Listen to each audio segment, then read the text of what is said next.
Oi, pessoal, eu sou a professora Tainara Correia e hoje nós vamos ter uma aula sobre palavras cognatas e falsos cognatas. Vamos lá?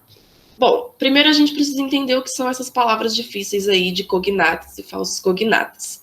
As palavras cognatas, quando nós comparamos duas línguas, por exemplo, a língua portuguesa e a língua espanhola, as palavras cognatas são aquelas que se parecem na pronúncia, se parecem na escrita e possuem o mesmo significado nas duas línguas. Então, são aquelas palavras que, quando a gente vê em algum lugar ou ouve em algum lugar, automaticamente nós fazemos referência com a nossa língua e entendemos. Então, essas são as palavras cognatas. Vamos ver alguns exemplos dela para não ficar confuso. Bom, o primeiro exemplo aí das palavras cognatas é o entender no espanhol e o entender do português. Essas duas palavras são idênticas. Elas são pronunciadas da mesma forma, são escritas da mesma forma e possuem o mesmo significado. Então, são palavras cognatas. Outros exemplos: escrever no espanhol e escrever no português. Gustar no espanhol e gostar no português. Llevar e levar. Libro e livro. Persona e pessoa. Então, esses são exemplos de palavras cognatas. Escrevemos e pronunciamos de maneiras muito semelhantes ou até mesmo idênticas e que possuem o mesmo significado nas duas línguas que estamos comparando.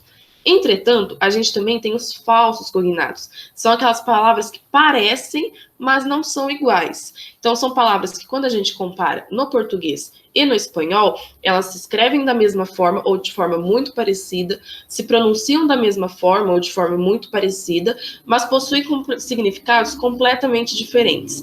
São com essas palavras que nós precisamos nos preocupar. Por quê? Porque essas palavras, se nós não sabemos exatamente o significado delas, se a gente está conversando com alguém em língua portuguesa e a pessoa fala um desses falsos cognatos, automaticamente você pode trazer o significado para o que você conhece em espanhol, mas não é o mesmo significado. Então pode causar uma falha de comunicação.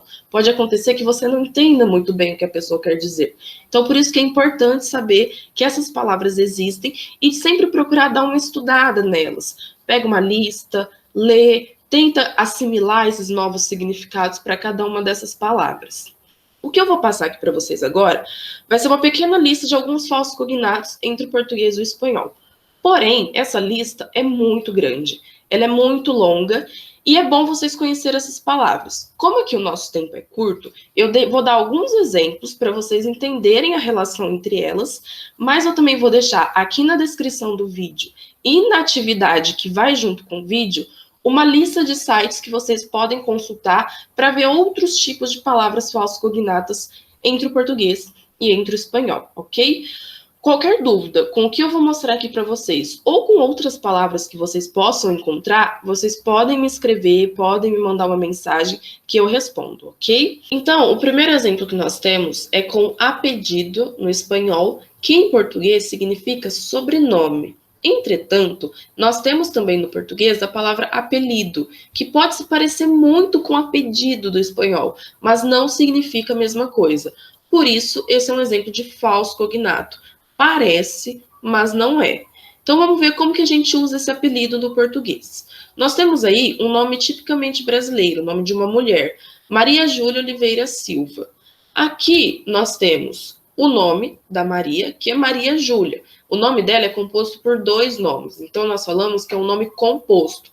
Poderia ser só Maria, como poderia ser só Júlia, mas como é os dois, um nome composto. Esse é o nome. Oliveira Silva é o sobrenome da Maria Júlia. Então, o que significa sobrenome? É aqueles outros dois nomes que nós temos, que são nomes que nós pegamos dos nossos pais. Aqui no Brasil, o primeiro nome que a gente usa é o nome da mãe. Então, no caso do nosso exemplo, Oliveira é o nome da mãe da Maria Júlia. Silva é o nome do pai, ok? Esse, então, é o sobrenome. O que é o apelido no português?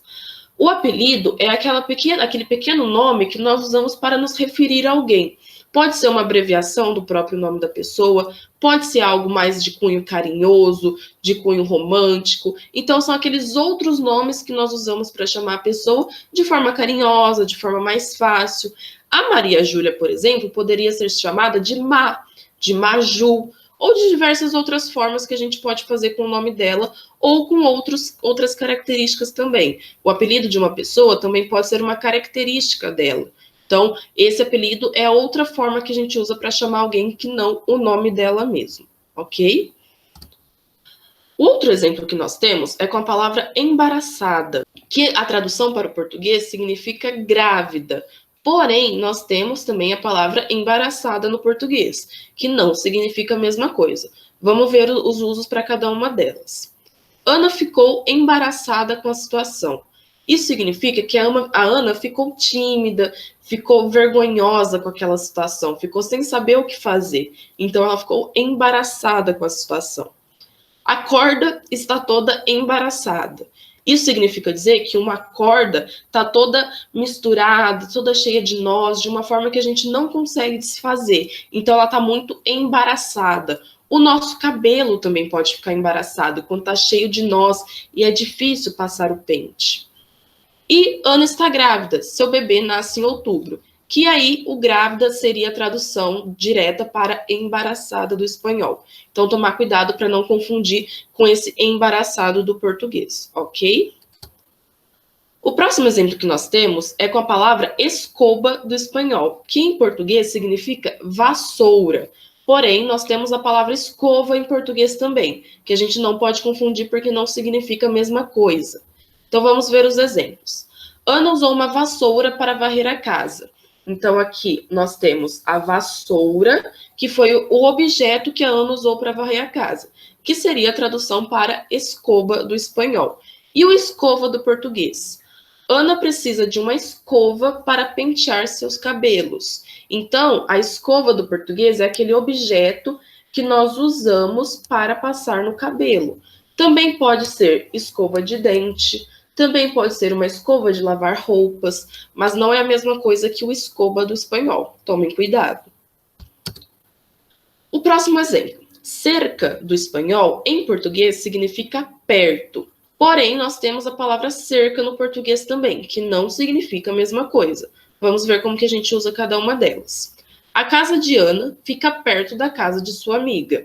Então, esse perto aqui é a tradução de cerca do espanhol. Significa proximidade, que está ali nas mesmas dimensões, nos mesmos arredores, ok? Já a frase, há uma cerca entre a casa de Ana e de seus vizinhos, nós temos, então, o uso para cerca do português, que é aquilo que a gente usa para delimitar uma área, para mostrar onde começa uma coisa e onde termina outra. Então, aqui nas imagens, a gente tem todos os exemplos de cerca que a gente tem no português, ok? A próxima palavra que nós temos é salada, no espanhol, que em português significa salgada. Porém, nós temos também a palavra salada em português, que não significa a mesma coisa. Vamos ver os exemplos. A comida de Ana ficou salgada. Então, aqui nesse primeiro, nós temos a tradução para salada, que é quando a gente usa algo com muito sal. A gente coloca muito sal em uma comida, então ela fica salgada. E quando que a gente usa a salada do português?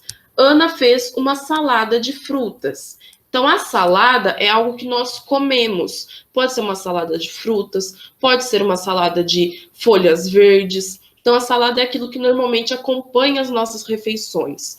Então, salada é diferente no português e no espanhol. Significam coisas diferentes, mesmo escrevendo igual e falando exatamente igual, ok? Próximo exemplo. Baço, no espanhol, significa copo em português. Mas, mais uma vez, nós temos a palavra vaso no português, que não significa a mesma coisa. Então, no primeiro exemplo, Ana pediu um copo d'água. Aqui nós temos o uso para a palavra que seria correspondente a baço do espanhol, que é copo. Só queria fazer um comentário para vocês que esse uso aqui de d'água seria a mesma coisa que eu dizer um copo de água, só que eu faço uma abreviatura aqui para ficar mais curto. As duas formas são aceitas. Tudo bem vocês fazerem essa abreviatura aqui com D, tudo bem? Como que a gente usa, então, vaso em português? Ana plantou novas plantas em seus vasos. Então, vaso, como vocês podem ver aqui na imagem, em português, significa aquele recipiente que nós colocamos terra e colocamos uma nova plantinha, uma outra plantinha. Então, vaso é o recipiente para colocar plantas, enquanto o baço, do espanhol, significa copo em português, ok? Bom, pessoal, essa então foi a aula de hoje. Eu espero que vocês tenham gostado.